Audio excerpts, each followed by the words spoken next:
changed from the moment I met you. Olha que legal a gente poder falar sobre algo tão sutil que muitas vezes não se para olhar, que é pro fato de o seu marido um dia ter sido um bebê. Mas Marisa, o que isso tem a ver com o contexto de construção de um casamento saudável? Você vai entender já, porque o que acontece é que nós temos a tendência de olhar para esse homem, né, e já querer extrair dele o máximo da força dele. Isso é natural. A gente não casa com um homem, né, para querer nada menos do que a força dele como homem, o masculino dele. Assim como, no fundo, eles se casam porque eles querem de nós nada mais, nada menos do que a nossa força, a nossa sutileza, a nossa energia feminina para complementar a energia masculina deles e orientar a energia masculina deles. Então, existe um propósito na busca por um homem e por uma mulher. Mas nós esquecemos que por mais que a gente tenha conhecido, né, esse parceiro lá, quando a gente era bem jovenzinho, ele já vivia uma história de vida.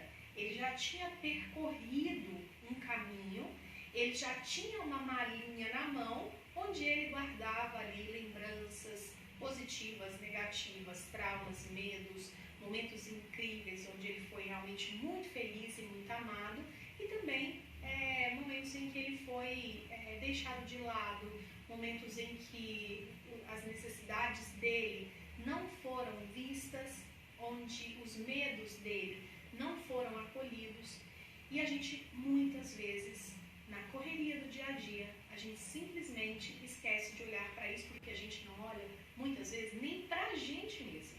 Por isso que para chegar até aqui é importante que você tenha passado pelo movimento de autocuidado, é muito importante que você tenha se cuidado, é muito importante que você tenha feito esse exercício de abrir a sua mala e se cuidar, porque a gente não pode querer fazer pelo outro que a gente ainda não fez nem por nós mesmos, até para a gente ver o tanto que é difícil, mas o tanto que é possível também.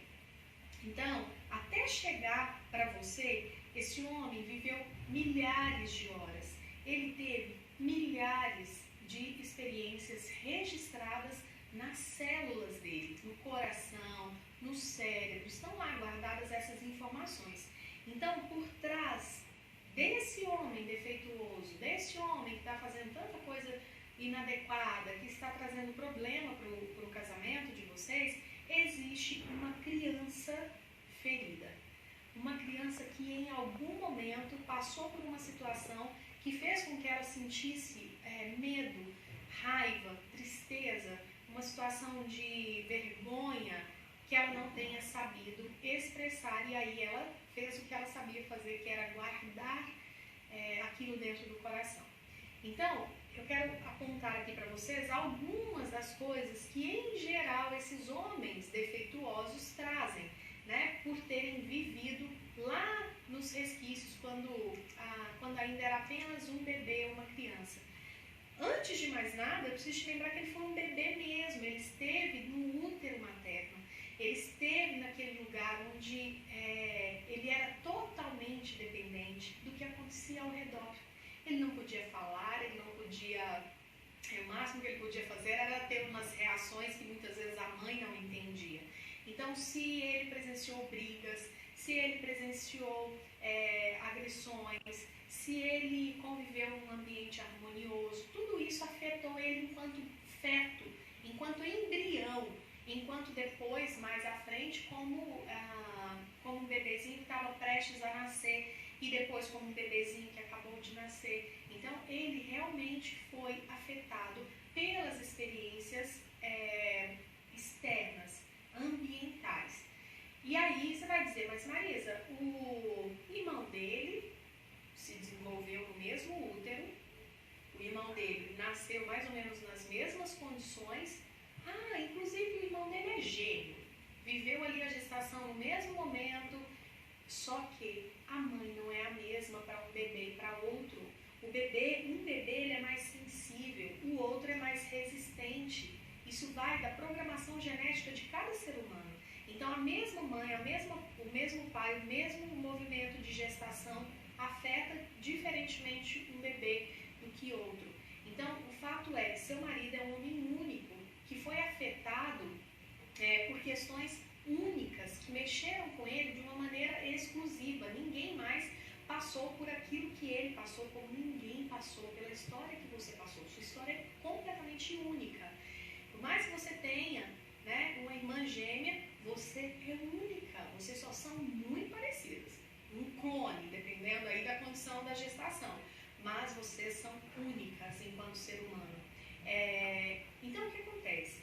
Esse homem, ele não teve uma gestação perfeita, ele não teve uma infância perfeita, talvez o parto dele tenha sido conturbado, enfim, ele não teve os pais perfeitos que toda criança gostaria de ter, que nenhuma tem, né? Ele não teve apenas momentos bons durante a vida que ele viveu até te encontrar.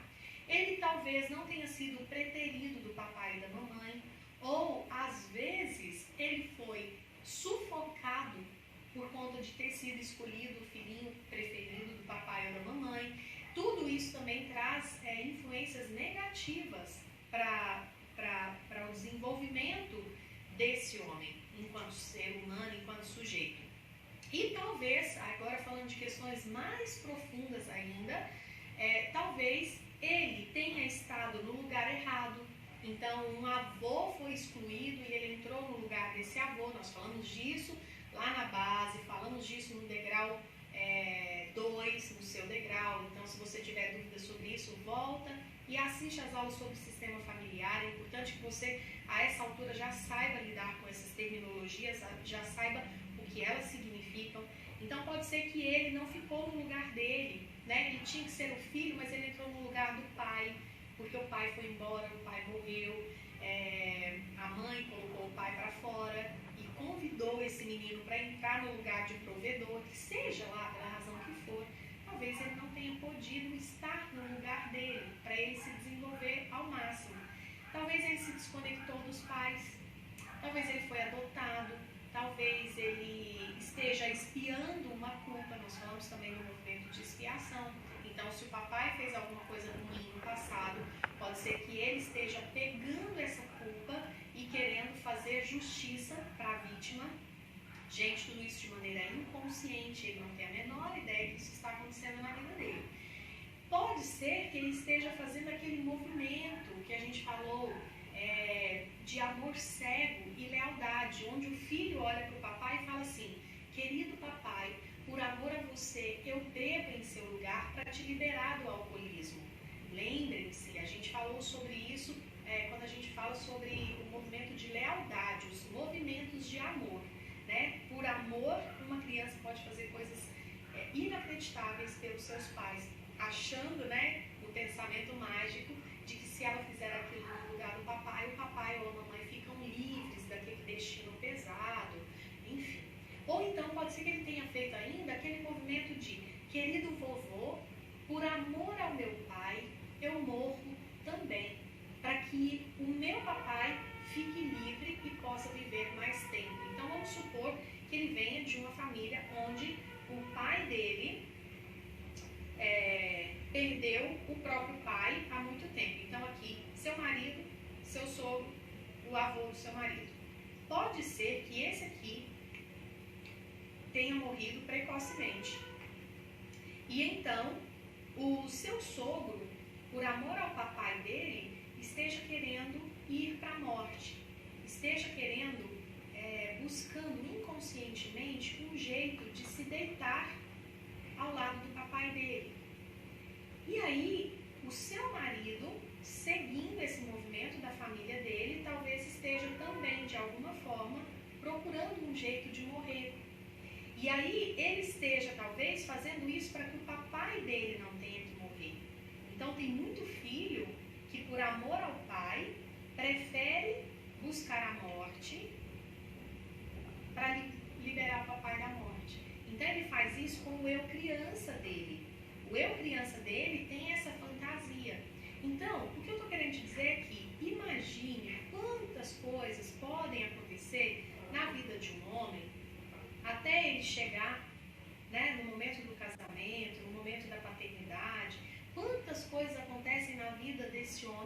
que faz com que ele não esteja tão disponível assim para ser aquele homem que aquela mulher que tanto sonhou? Por que será que às vezes ele tende a ir embora? Por que será que às vezes ele encontra um relacionamento extraconjugal, mesmo que ele fale que não queira? Por que ele foi? Às vezes ele foi porque ele tinha que colocar em risco esse casamento, porque esse casamento era muito bom, esse casamento era em paz. Só que ele veio de um sistema familiar onde todo mundo tem relacionamento conturbado. Então, lá no inconsciente dele, ele achava que ele tinha que ter um relacionamento conturbado. Como é que eu posso ter um relacionamento conturbado? Ah, se eu encontrar então e tiver um relacionamento extraconjugal. E aí eu trago desarmonia para o meu relacionamento que estava bom. Por isso que muitas vezes acontece, né, a dinâmica da traição, mesmo que o homem depois se arrependa profundamente e muitas vezes sem ele nem entender por que ele fez algo que ele abomina tanto, né, que é a trapaça, que é a mentira. Enfim, aqui é para te lembrar que esse homem aqui já foi criança e ele chega até você trazendo uma bagagem, assim como você também chega para ele trazendo uma bagagem. E muitas mulheres se perguntam, né, mas o que eu tenho a ver com isso? E daí? O que eu posso fazer com isso? E o que eu tenho para te dizer é que, por mais que você não tenha responsabilidade nenhuma com o que aconteceu no passado dele, você não estava lá, não é culpa sua nada do que aconteceu. E por mais que não dê para fazer absolutamente nada para mudar o passado, isso agora é da sua conta porque isso te atinge diretamente. Então, não adianta querer apenas dizer isso não tem a ver comigo porque eu não estava lá. Isso não tem o que fazer, então eu vou fingir que isso não está acontecendo. Não adianta. Porque por mais que não dê para mudar o passado, você sempre ouve falar por aí, né? Que é possível modificar o agora. É possível você fazer algo para que o seu futuro seja diferente dentro do casamento com esse homem. Então, não foi da sua conta o que aconteceu lá atrás, você não tem culpa nem responsabilidade, mas o que está acontecendo agora é da sua responsabilidade. Então, é olhar com amor, porque como não dá para voltar lá no passado, o que te resta agora, o que dá para você fazer é lidar com isso. E o que nós estamos fazendo aqui é lidar com isso da maneira mais clara, saudável e direta, porque quem não conhece, quem não tem acesso a esses conhecimentos, vai ficar dando roda, vai ficar batendo cabeça, vai ficar perdendo tempo e energia para encontrar uma solução, sendo que a solução é única. E a única solução, em casos como esse, onde o marido traz defeitos, porque ele traz isso do seu passado, da sua mala, a única coisa que resta fazer é olhar com muito amor para esses movimentos secretos que ele anda fazendo e que muitas vezes tem a ver com amor ao sistema familiar dele. Uma lealdade que faz com que ele acredite que ele tenha que sair repetindo os padrões, ou que ele tenha que sair ocupando lugares que não são dele. E as próximas aulas vão te ajudar a mostrar para ele como fazer uma história diferente para ficar um pouco mais livre para o casamento.